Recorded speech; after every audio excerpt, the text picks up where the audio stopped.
Hello dear aspirants, આપ સર્વેનું અમારી YouTube channel game changing સાયકોલોજીમાં હાર્દિક સ્વાગત છે.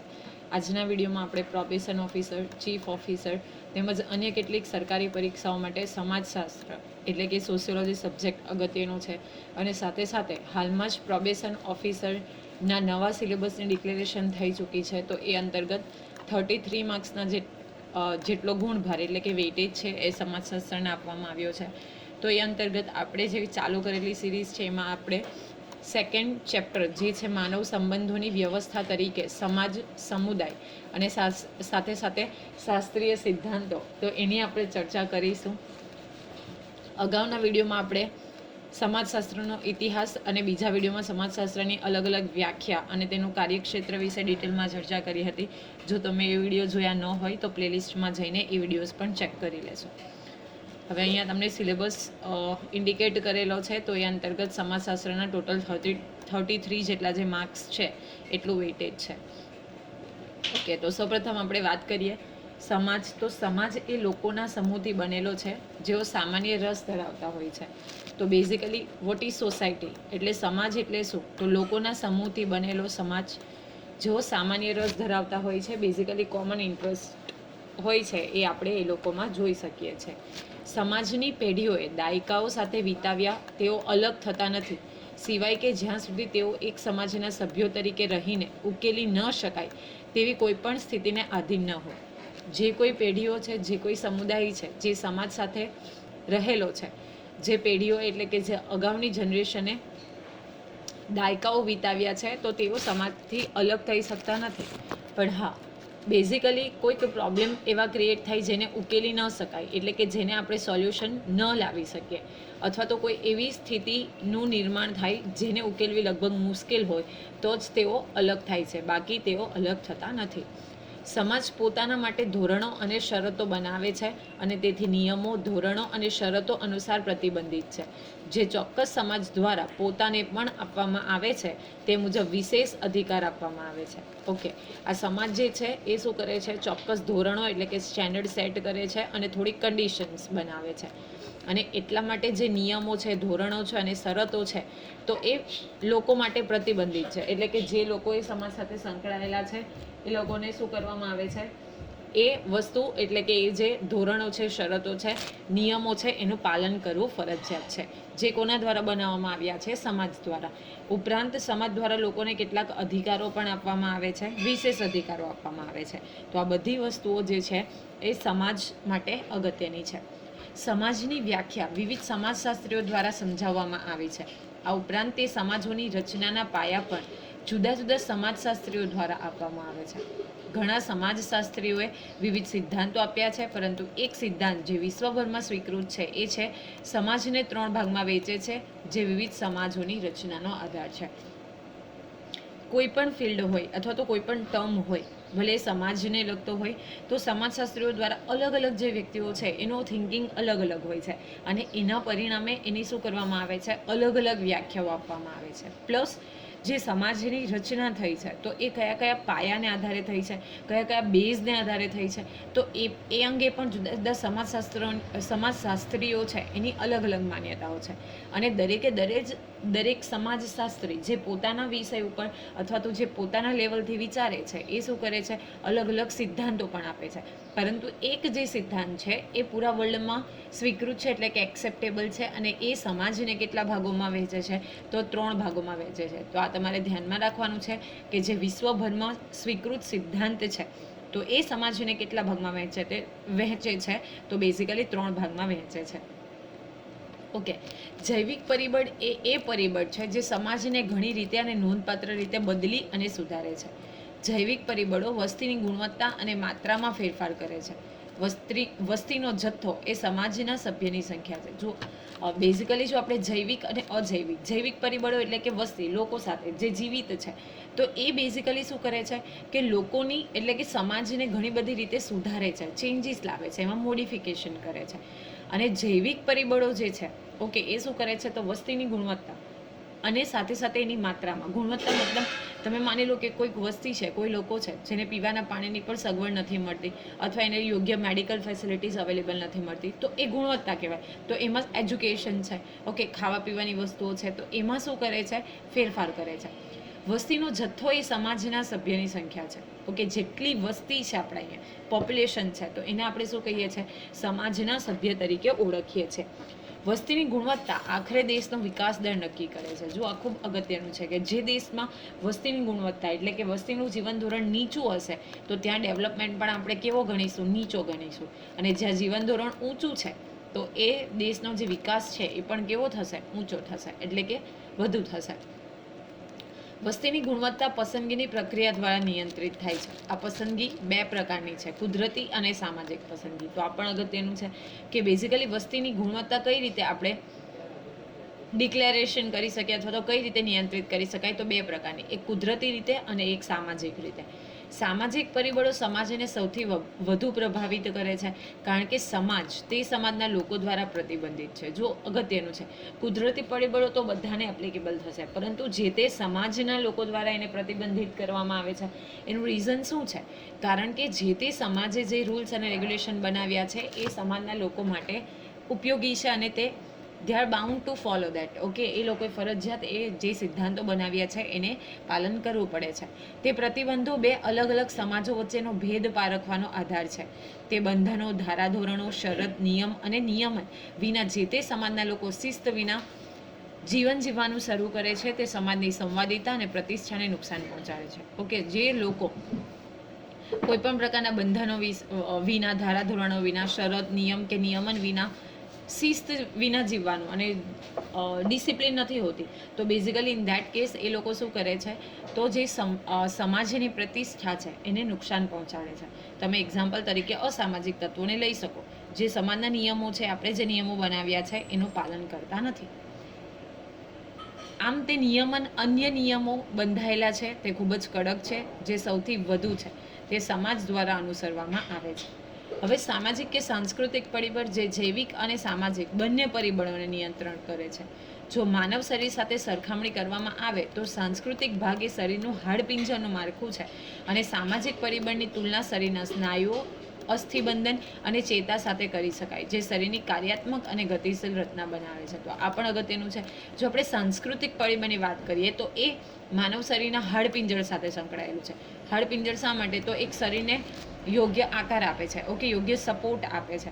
અને જો સામાજિક પરિબળની તુલના કરવામાં આવે તો એ આપણા શરીરનું બંધારણ છે, એટલે કે સ્નાયુ, અસ્થિબંધન એટલે કે હાડકાઓ, ચેતા, તો એ ઇન સેન્સ કે ગતિશીલ રચના બનાવે છે જેના દ્વારા આપણે કાર્ય કરી શકીએ છીએ. અને એક જે છે જેના દ્વારા શરીરનું નિર્માણ થયું છે, એટલે કે એ બેઝ છે. સામાજિક સાંસ્કૃતિક પરિબળ જે જૈવિક અને સામાજિક બંને પરિબળોને નિયંત્રણ કરે છે એ બેઝિકલી આપણે જોયું એ પ્રમાણે કે એની તુલના જે છે સ્નાયુઓ, અસ્થિબંધન અને ચેતા સાથે કરી શકાય છે. સમાજનો ઉદ્દેશ્ય બહુ સ્પષ્ટ છે. તે અને એટલા માટે જૂની કહેવત છે કે એકજૂટ રહેવામાં શક્તિ રહેલી છે. યુનાઇટેડ વી સ્ટેન્ડ એવી જે કહેવત છે એ બેઝિકલી સમાજને લગતી છે કે જો એકજૂટ થઈને રહીએ, યુનાઇટેડ થઈને રહીએ, જૂથમાં રહીએ તો આપણને કોઈ નહીં તોડી શકે. ઓકે, આ કહેવત કોઈક રીતે સમાજ બનાવવાના કારણનો માત્ર એક ભાગ સમજાવે છે. આગળ જઈને સંપૂર્ણ રીતે સમજવા માટે આપણે બંધારણીય સ્વતંત્રતાઓનો સંદર્ભ લેવો જરૂરી છે, જે પર્યાપ્ત કરતાં ઘણું વધારે છે, જે વ્યક્તિ દ્વારા તેનું જીવન મુક્તપણે વિતાવવું જરૂરી છે. ઓકે, આપણી જે બંધારણીય સ્વતંત્રતાઓ છે, એટલે કે જે બંધારણમાં આપણને સ્વતંત્રતા મળી છે, તો એને આધારે આપણે આપણું જીવન કેવી રીતે જીવી શકીએ છીએ? મુક્તપણે જીવી શકીએ છીએ. સમાજની વ્યાપક સમજણ માટે તેની લાક્ષણિકતાઓનું વિશ્લેષણ જરૂરી છે, પરંતુ સમાજ શબ્દને સાંકડી અને વ્યાપક અર્થમાં બંને રીતે સમજી શકાય. સંકુચિત અર્થમાં સમાજ એ લોકોનો સમૂહ છે, પરંતુ વ્યાપક અર્થમાં તે સમગ્ર માનવ સમાજનો ઉલ્લેખ કરે છે. જો સંકુચિત એટલે કે એક નાના અર્થમાં સમાજને આપણે તુલના કરીએ તો એક લોકોનો સમૂહ છે, એટલે કે ગ્રુપ ઓફ પીપલ. પરંતુ જો આપણે એને વાઇડ એંગલથી જોઈએ, વ્યાપક અર્થમાં એની વાત કરીએ તો સમગ્ર માનવ સમાજ, જેટલા માનવો છે તો એ બધાના સમાજનો ઉલ્લેખ કરે છે. ઓકે, હવે આપણે જોઈએ વ્યક્તિઓ અને સમાજ. તો માણસ એક સામાજિક પ્રાણી હોવાથી સામાજિક જોડાણમાં વ્યસ્ત રહેવાની એક આવશ્યક અને નિશ્ચિત જરૂરિયાત છે. ઓકે, આપણે અગાઉ પણ જોયું હતું કે એરિસ્ટોટલે એવું કીધું છે કે માણસ જે છે એ સામાજિક પ્રાણી છે, સોશિયલ એનિમલ છે, અને એટલા માટે એ સામાજિક જોડાણમાં હંમેશા વ્યસ્ત રહે છે. તે સમુદાયોમાં અને સમાજમાં સામાજિક જૂથોમાં રહે છે. માનવ જીવન અને સમાજ લગભગ એક સાથે ચાલે છે. જો આપણે સામાજિક પ્રાણી છે એટલે કે સમાજ અને સાથે સાથે આપણું જીવન, તો એ બંને કેવું ચાલે છે? પેરેલલ ચાલે છે. માણસ વિના સમાજ જીવી શકતો નથી. માણસ જૈવિક અને મનોવૈજ્ઞાનિક રીતે સમૂહમાં, સમાજમાં રહેવા માટે સજ્જ છે. માનવ જીવનના ઉદ્ભવ અને ચાલુ રાખવા માટે સમાજ એ આવશ્યક સ્થિતિ બની ગઈ છે. ઓકે, માણસ વિના સમાજ નથી ચાલી શકતો અને સમાજ વિના માણસની કલ્પના કરી શકાતી નથી. એટલે કે જે જૈવિક અને મનોવૈજ્ઞાનિક રીતે સમૂહમાં, જો આપણે જૈવિક રીતે વાત કરીએ અને સાથે સાથે મનોવૈજ્ઞાનિક રીતે વાત કરીએ તો બેઝિકલી વ્યક્તિ જે છે એ સમૂહમાં અને સાથે સાથે સમાજમાં રહેવા માટે કેવો છે? સજ્જ છે. માનવ જીવનના ઉદ્ભવ માટે અને ચાલુ રાખવા માટે સમાજ એ આવશ્યક સ્થિતિ છે. તો માનવ જીવનને ચાલુ રાખવા માટે સમાજ એ આવશ્યક સ્થિતિ છે, કારણ કે સમાજ વગર આપણે માનવ જીવનની કલ્પના ન કરી શકીએ.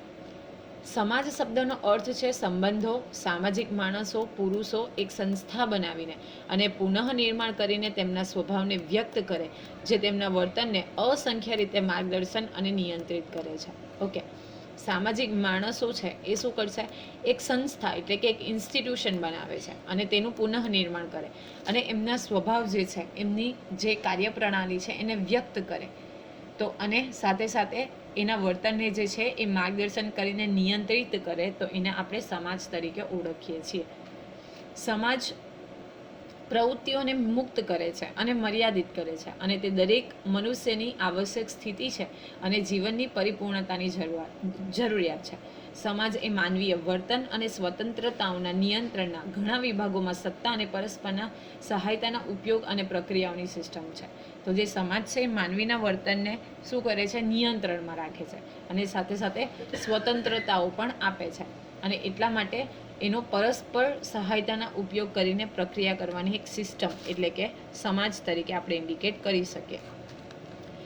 વ્યક્તિ અને સમાજ વચ્ચેનો સંબંધ આખરે સામાજિક ફિલોસોફીની તમામ સમસ્યામાંનો એક ગહન છે.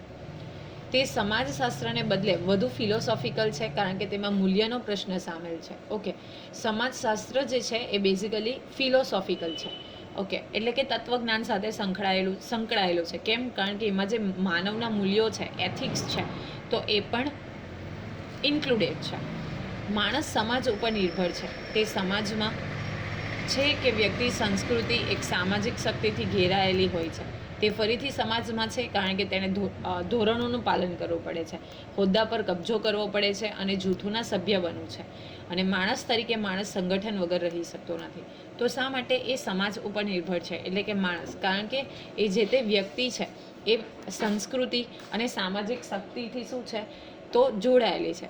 ફરીથી એ સમાજમાં છે એટલે કે સમાજનો ભાગ છે, કારણ કે એણે જે સમાજના ધોરણો છે, નિયમો છે, એનું પાલન કરવું પડે છે. ઓકે, જે તે હોદ્દો છે તો એ હોદ્દો ધરાવવો પડે છે, જૂથના સભ્ય બનીને રહેવું પડે છે. ઇન શોર્ટ કે માણસે માણસના સંગઠન વગર એ રહી શકતો નથી. તેથી માણસનું જીવન એક વિશાળ હદ સુધી સમૂહ જીવન છે. પણ અગત્યનું છે કે એક સમૂહ જીવન છે, એટલે કે સમૂહમાં રહે છે, સમાજમાં રહે છે. કારણ કે વ્યક્તિઓ એકબીજા સાથેના સંબંધો સિવાય સમજી શકાતી નથી. સંબંધો સિવાયના સંબંધોને સમજી શકાતા નથી. માનવ વ્યક્તિત્વના વિકાસ માટે અનુકૂળ વાતાવરણ સમાજ પૂરું પાડે છે. સમૃદ્ધ અને વૈવિધ્યસભર સામાજિક જીવન તેને શ્રેષ્ઠ સ્વ બનાવવાની અપાર તકો પૂરી પાડે છે. જે સમાજ જે છે એનું થિંકિંગ લેવલ વધારે હશે, તો ત્યાં લોકોને ડેવલપ થવાની જે બેઝિકલી છે સ્કોપ છે વધારે મળશે. પરંતુ જે સમાજના લોકો લઘુતા ગ્રંથિ ઓરેલ્સ આપણે એવું કહી શકીએ કે જૂની વિચારધારાઓથી સંકળાયેલી હશે, તો ત્યાં બેઝિકલી વિકાસ માટે આપણને અનુકૂળ વાતાવરણ મળશે નહીં.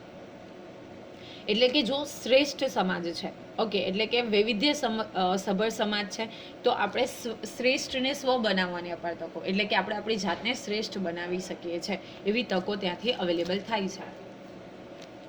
ફરીથી વ્યક્તિઓ તેમની અસંખ્ય ઈચ્છાઓની સંતોષ માટે સમાજ ઉપર આધાર રાખે છે, અને જે કોઈ ઈચ્છાઓ છે એના માટે વ્યક્તિ શેના ઉપર આધાર રાખે છે? તો જે તે સમાજ ઉપર આધાર રાખે છે. સમાજ જીવનમાં અવરોધો સામે વીમો અથવા સુરક્ષા પ્રદાન કરે છે. વ્યક્તિ મુશ્કેલી અને અસુરક્ષાના સમયે તેના પરિવાર અને મિત્રો પર પાછા પડે છે. બેઝિકલી જો આપણે વાત કરીએ કે મુશ્કેલીના સમયમાં સમાજના લોકો હેલ્પફુલ થાય છે. સમાજ એ જ્ઞાન અને અનુભવનો ભંડાર છે અને દરેક વ્યક્તિ મનુષ્યની પેઢીઓના ડહાપણ અને અનુભવથી લાભ મેળવે છે. જનરેશન બાય જનરેશન આપણે શું કરીએ છીએ કે જે સમાજના એથિક્સ છે, મૂલ્યો છે, તો એક જનરેશન ઓવર થાય તો એ જનરેશન પછીની જે નેક્સ્ટ જનરેશન છે એ શું કરશે કે રૂલ્સ રેગ્યુલેશન્સ જે સમાજે બનાવ્યા છે તો એના માટે એક બેઝ રૂપ કાર્ય કરશે. ઓકે, એને સમજે છે, એના અનુભવથી લાભ મેળવે છે. તો આજના વિડીયોમાં આપણે બેઝિકલી સમાજ અને વ્યક્તિઓ વિશેની ચર્ચા કરી અને શા માટે સમાજ અગત્યનો છે તો એ વિશે ડિસ્કશન કર્યું. તો આશા રાખું છું કે આ વિડીયોમાં તમને સમજ પડી હશે અને જો વિડીયો પસંદ પડે તો વિડીયોને લાઇક કરી અને શેર કરવાનું ભૂલશો નહીં. અને આવા અવનવા વિડીયોની અપડેટ્સ માટે તમે અમારી યુટ્યુબ ચેનલ ગેમ ચેન્જિંગ સાયકોલોજીને સબસ્ક્રાઇબ પણ કરી શકો છો. Thank you for watching the video. Have a nice day.